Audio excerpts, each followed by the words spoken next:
I don't know if anybody else has noticed this, but the stock market seems like it's almost taken on a Christmas theme with the amount of red and green days that we've had these past few months. And if you saw my video from the other week about stocks and ETFs, you heard me talk about what we call a satellite strategy inside of your portfolio. Well, today I decided to take some of my own advice and implement that in the Watchlist Wednesday portfolio. So today we'll be looking at adding either VOO or SPY to the portfolio. Hey everyone, and thanks for joining me today. My name is Matt, and before we get started, here's an insight. Not advice, don't take it as advice. This is just for your entertainment purposes only. Also remember, if you like this video, it's a 5-cent donation to charity. If you subscribe, that is a 10-cent donation to charity, so bear that in mind. Also, one thing I should mention before we get fully into this video here is I did used to work for Vanguard. Many of you know that, but I'm not going to let that influence my decision here. What I really want to do throughout this video today is show you when I look at ETFs that are very similar to each other, how I ultimately make that decision, and I also want to go over why you don't need to own both of these ETFs. But first, let's go ahead and look at the numbers for VOO and SPY. So we'll start here with the AUM, assets under management. If you're not familiar with what that term is, it's essentially how much money is invested into these ETFs total. And as we could see, SPY is actually a much larger ETF than VOO. We have $357.76 billion under management for SPY versus VOO, which is $193.17 billion. Now, given that both of these positions are over $100 billion in assets under management, I'm not really that concerned about the size difference. If these were to be less than 25 billion, then that would be something that I would want to take into consideration, or even less than that, because that could ultimately have some liquidity issues if there isn't as much money going in and out of these funds. But again, with these having so much money underneath them, liquidity will not really be a factor with owning either one of these positions. Staying true to Vanguard's tradition, having that 0.03% expense ratio for an ETF is absolutely incredible to see. Now, as I've said before, we should expect to see lower expense ratios with index funds than you would an actively managed fund, but nonetheless 0.03% is very low and something that I always like to see. I was a little surprised to see that SPY's was 0.09%. Again, still a very small amount, but it is 3 times more expensive than Vanguard's expense ratio. So it's always something that I take into consideration when I'm making a decision, because that expense ratio can actually be the decision maker for me. Vanguard also has a higher dividend yield of 1.44% compared to SPY, which is 1.37%. Again, nothing really significant there, but worth noting, especially if you are a dividend investor or if that's going to make a difference for which company you decide on. For me personally, as more of a growth investor, I'm not as concerned with the dividend yield, but it's something I felt was worth pointing out here. Vanguard also has just a handful of more investments inside of VOO than SPY does. Only 4 more, so nothing significant either here. You might be wondering, if these track the 500 index, how do they have different investments? Well, because they track the index doesn't mean that they're exactly a spitting image of the index itself. A lot of these fund managers do add a few additional positions inside of these to help differentiate themselves, but also just maybe add in hopes of a little bit better of performance. But again, when you have 500 positions, the difference between 4 stocks is not going to be a make or break deal for me. Now, this turnover ratio was actually a little bit of a surprise to me. Again, both very low, so they're not something that we really need to take into that much consideration. Also, these are ETFs, not mutual funds, so we don't really need to worry about the tax consequences with having a higher turnover ratio.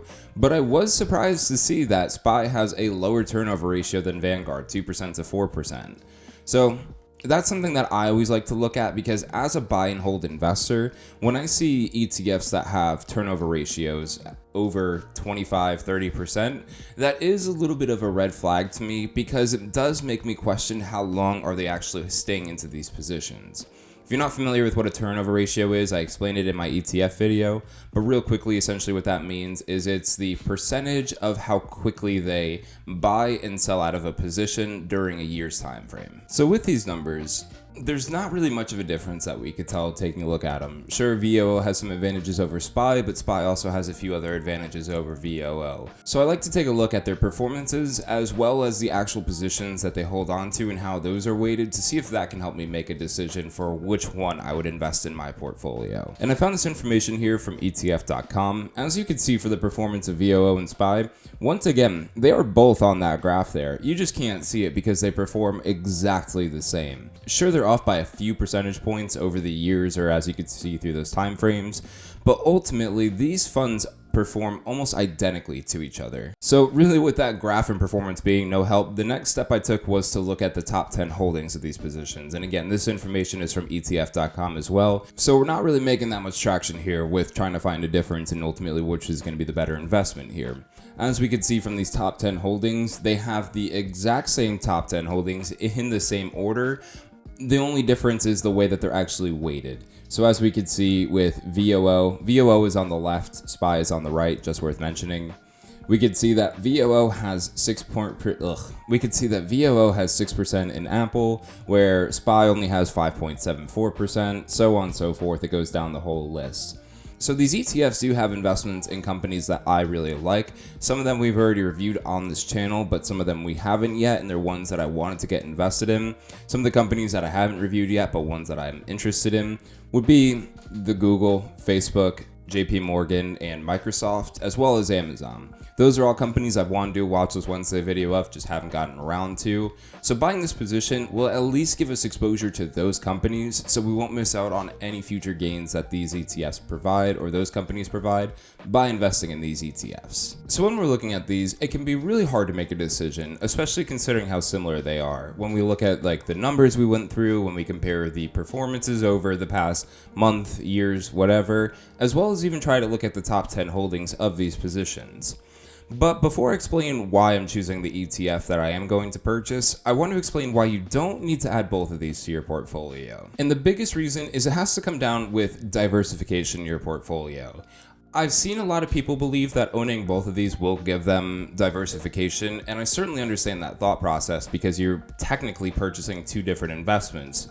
But ultimately, these funds are going to have very similar positions, if not almost exactly the same positions inside of them, that buying both of these just tends to give you a lot of overlap in the actual stocks that you have inside of your account. And I am a big believer in diversification. That's why I like ETFs, because it's a quick way to get diversified.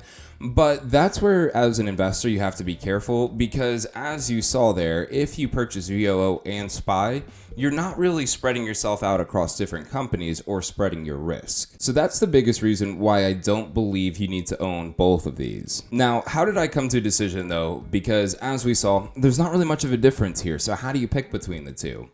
Well, ultimately for me, it comes down to two factors here. And the first one is the expense ratio.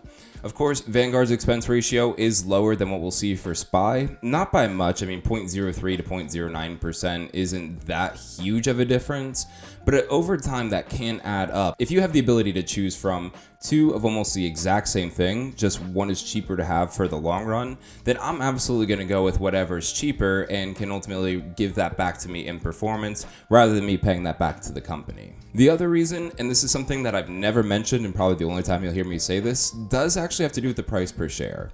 Now, usually price per share is an irrelevant factor. I think people tend to put too much weight on the actual price per share of an investment, but it doesn't really tell you anything because it doesn't show you the price compared to their earnings, price compared to their sales, their cash flow, anything along those lines. It's just a dollar amount out there. But in this situation, since they are both almost the exact same investment, and with Vanguard's fund trading less than SPY, to me it just makes sense to actually take that into consideration and use that as my decision maker here. So the reasons why I'm choosing VOO over SPY just boils down to the lower expense ratio and the lower price per share. It allows for me to get more exposure and it's cheaper to own in the long run. So I did go ahead and add this to the portfolio. Let me go ahead and get that pulled up so we could take a look at how we're doing so far. Alright, so I did go ahead and buy 25 shares of VOO. Yes, it's trading just shy of $300, so that does mean that it's one of the larger positions that I put inside of this portfolio. But again, since we're going to be using this as an anchor to the portfolio and allowing for us to offset some of the risk we might take in some more risky investments, then I think it's warranted to purchase those additional shares of it, again, to use this as a basis for our portfolio. As we could see so far, it's made us around $10, but nothing too bad. Just taking a look at some of the other positions we have. Jumia is up over $500 already, so that one is on a great streak, and I'm very happy to see that. Tesla is up $67, so that one made a pretty quick turnaround as well. That was down a lot, like 2 weeks ago, so happy to see that's finally turning around for us. And same thing with Square, up $82.90. So Overall, this portfolio is performing very well, and I'm very happy about that. But now I feel a little bit safer taking on a little bit more risk now that we have a large anchor to help offset any losses that we might have in the portfolio. Again, buying an index fund does not guarantee us that we're going to always have gains in here, but it definitely helps spread out the risk in ways that would be much more challenging to do buying individual stocks. So I think that this was a good addition to add to the portfolio, and again, gives me more comfort with adding more risky positions inside of this account. So that's my review here of VOO. I hope you enjoyed this video, and SPY. I hope you enjoyed this video though. If you did, I hope you like it. Remember, 5-cent donation, subscribe, still a 10-cent donation, so keep that in mind as well. Anyway, I'm done here, so thank you so much for taking the time out of your day to watch this. You could be anywhere in the world, but you're right here with me, and I really appreciate that. But I'm gonna let you go ahead, enjoy the rest of your day, and I'll see you next time.